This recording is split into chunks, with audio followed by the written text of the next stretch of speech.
usataye mtima. Zindikira zose ni nthawi Yehova kumapenya wakumwamba. Teka sukulu damaliza koma ntchito soyipeza, usataye mtima.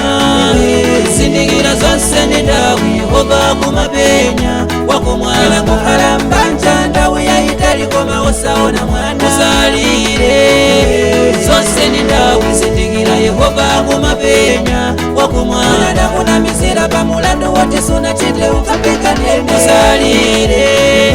Zose ni nthawi, zindikira Yehova kumapenya wakumwamba.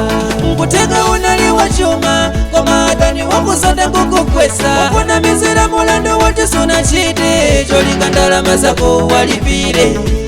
Nkuteka unabalana wachuluka koma sachuma, koma iwe wasakukumbuka. Ayi usadandaule, mwana nikuteka mimbayo ikakala mwana bado wakufa. Usataye mtima, siwa Yehova kumwamba kupenya. Na mwake wakala nthawi yayitali wakufuna banja, koma banjalo silipezeka. Tenga maso upenye kwa Yehova, na ndiwe mwana wa Masiya bale ya mangwa kunzuza. Usataye mtima, zindikira zose ni nthawi Yehova kumapenya wakumwamba. Teka sukulu damaliza koma ntchito soyipeza, usataye mtima. Zindikira zose ni nthawi Yehova kumapenya wakumwamba. Kukhala mbanja nthawi yayitali koma usaona mwana, usalire.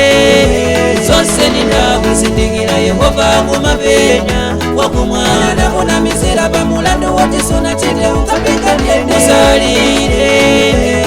Zose ni nthawi, zindikira Yehova kumapenya wakumwamba. Mwina mwange ukapeza banja, banja la bwino, koma banjalo nikuta chifukwa cha adani kukuyikira kapatu. Nkuteka mwino makulisa bwino, koma wawane bako nikupita kung'anga ukatenga mankhwala cholinga choti yazikula iwo. Bizinesi yako isaende koma azikula iwo. Usadandaule popeza Yehova kumwamba kupenya.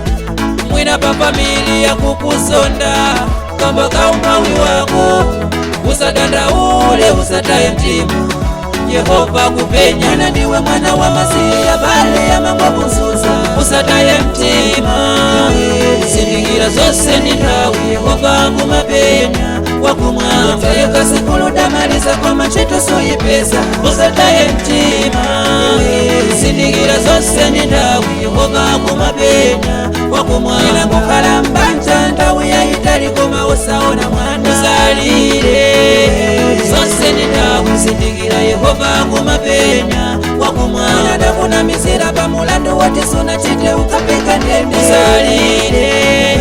Zose ni nthawi, zindikira Yehova kumapenya wakumwamba. Abala nzanga amene tikupita mavuto wosiyanasiyana, koma zindikira nikuti pamene tikupita mavuto Yehova ali nafe.